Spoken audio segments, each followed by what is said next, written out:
ഇപ്പൊ ഭരണവിരുദ്ധ വികാരം ഒരു പരിധിവരെ ഉയർത്തുന്നതിനോടൊപ്പം തന്നെ LDF മറുവശത്ത് വികസനം ഉൾപ്പെടെയുള്ള ക്ഷേമ പ്രവർത്തനങ്ങൾ ഉൾപ്പെടെയുള്ള നിരവധി കാര്യങ്ങൾ അവർ മുന്നോട്ട് വെക്കുന്നുണ്ട്. അപ്പം സ്വാഭാവികമായിട്ടും അതൊരു വലിയ ഫൈറ്റ് ആ വിഷയങ്ങളിൽ സംഭവിക്കാനുള്ള സാധ്യതയുണ്ട്. അപ്പൊ അതിനെ എങ്ങനെയാണ് മറികടക്കാനുള്ള ശ്രമങ്ങൾ നടത്തുന്നത് മുന്നണി?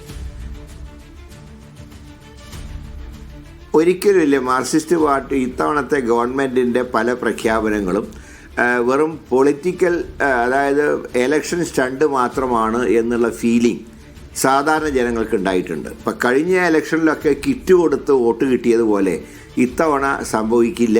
കാരണം ജനത്തിന് യാഥാർത്ഥ്യം ഉൾക്കൊള്ളാൻ കഴിഞ്ഞിട്ടുണ്ട്. ഇപ്പോൾ ഒരു ഉദാഹരണം പറഞ്ഞാൽ, തിരുവനന്തപുരം നഗരത്തിലൊക്കെ റോഡ് പൊട്ടിപ്പൊളിഞ്ഞ് കിടക്കുമ്പോൾ ജനങ്ങൾക്ക് കാൽനടയായി പോലും സഞ്ചരിക്കാൻ കഴിയാത്ത ഒരു സാഹചര്യത്തിലാണ് മുഖ്യമന്ത്രി മെട്രോ കൊണ്ടുവരുമെന്ന് പറയുന്നത്.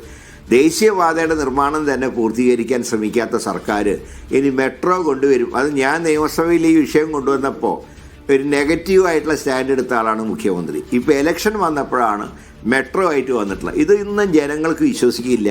ഞാൻ പറഞ്ഞല്ലോ, ഒരിക്കൽ ചക്കയിട്ടപ്പോൾ മുയൽ ചത്തു എന്ന് വിചാരിച്ച് ഇനി ചക്കയൊട്ട് വീഴാനും പോകുന്നില്ല, മുയലൊട്ട് ചാവാനും പോകുന്നില്ല. യെസ്, ഇപ്പം നമുക്ക് പരമ്പരാഗതമായിട്ട് പ്രത്യേകിച്ച് തിരുവനന്തപുരത്ത് തന്നെ നമുക്കറിയാം, കഴിഞ്ഞ തെരഞ്ഞെടുപ്പിൽ തന്നെ അത് എത്രത്തോളം വലിയ തിരിച്ചടിയായിട്ടുണ്ട് എന്നൊക്കെയുള്ളത്. പരമ്പരാഗതമായിട്ടുള്ള ക്രൈസ്തവ വോട്ടുകൾ അതിൽ ചെറിയ വീഴ്ച പലയിടങ്ങളിലും സംഭവിച്ചിട്ടുണ്ട്. മറ്റൊന്ന്, കോട്ടയത്തൊക്കെ പരിശോധിക്കുമ്പോൾ KM മാണിയുടെ, അതായത് കേരള കോൺഗ്രസ് മാണി ഗ്രൂപ്പ് ഒരു വലിയ ശതമാനം പഞ്ചായത്തുകളിലാണെങ്കിൽ പോലും വാർഡുകളെല്ലാം പിടിച്ചെടുക്കുന്ന ഒരു കാര്യം കഴിഞ്ഞ തെരഞ്ഞെടുപ്പിൽ തന്നെ മനസ്സിലായതാണ്. അപ്പം അത്തരത്തിലുള്ള പ്രതിസന്ധികൾ കൂടി മുന്നിലുണ്ട്. അതിനെ എങ്ങനെ തരണം ചെയ്യാൻ സാധിക്കുമെന്നാണ്? അല്ല, ഇത്തവണ ഒരിക്കലും പരമ്പരാഗത വോട്ടുകൾ ഞങ്ങൾക്ക് നഷ്ടപ്പെടില്ല. കാരണം ആ വോട്ടുകളൊക്കെ ഇപ്പോൾ UDFിലേക്ക് തിരിച്ചു വന്നിട്ടുണ്ട്. അതിൻ്റെ ഏറ്റവും വലിയ ഉദാഹരണമാണ് കഴിഞ്ഞ ലോക്സഭാ ഇലക്ഷൻ.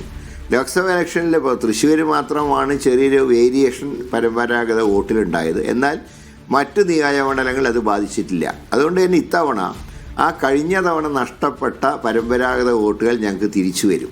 മാത്രമല്ല, അന്ന് മാണി കേരള കോൺഗ്രസ് ലോക്കൽ ബോഡി ഇലക്ഷൻ്റെ തൊട്ട് മുമ്പാണ് മുന്നണി വിടുന്നത്. അതിൻ്റെ ഒരു കൺഫ്യൂഷൻ ഉണ്ടായത്. ഇപ്പോഴങ്ങനെയില്ല.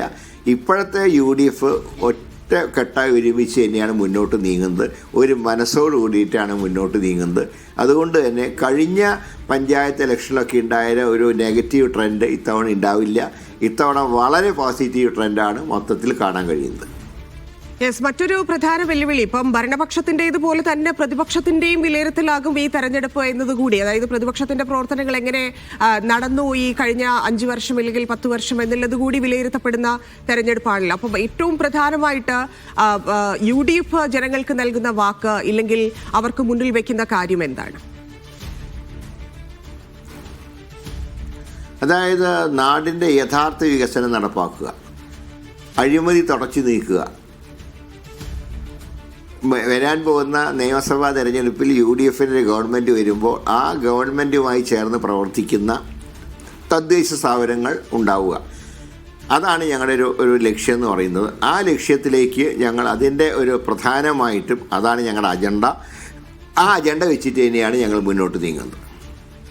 യെസ്, കഴിഞ്ഞ തവണ ഇപ്പോൾ പാലക്കാട് ഇലക്ഷൻ നടന്ന സമയത്ത് മുതൽ, നിയമസഭാ തെരഞ്ഞെടുപ്പ് നടന്ന സമയം മുതൽ പറയുന്നുണ്ടായിരുന്നു കൂടുതൽ ആളുകളെ, കൂടുതൽ കക്ഷികളെ മുന്നണിയിലേക്ക് ചേർക്കാനുള്ള ശ്രമങ്ങൾ നടക്കുന്നുണ്ട് എന്നൊക്കെയുള്ള കാര്യങ്ങൾ പറയുന്നുണ്ടായിരുന്നു. പക്ഷേ അത്രയും ഇപ്പോഴുള്ളവരാണെങ്കിൽ പോലും അത്രയും കെട്ടുറപ്പോടെയാണോ പോകുന്നത് എന്നുള്ള കാര്യത്തിൽ സ്വാഭാവികമായിട്ടും ആളുകൾക്ക് ഒരു സംശയം വരില്ലേ? കാരണം ലീഗ് എപ്പോഴും വിട്ടുവീഴ്ച ചെയ്യുന്ന പാർട്ടിയാണ്. പക്ഷേ ലീഗിന്റെ കാര്യത്തിൽ പോലും പല സ്ഥലങ്ങളിലും, ഇപ്പോൾ കണ്ണൂരിലാണെങ്കിലും സംഭവിക്കുന്ന കാര്യങ്ങളിൽ അതൃപ്തി മുന്നണിക്കുള്ളിൽ തന്നെ ഉണ്ടാകാനുള്ള സാധ്യത ഇല്ലേ?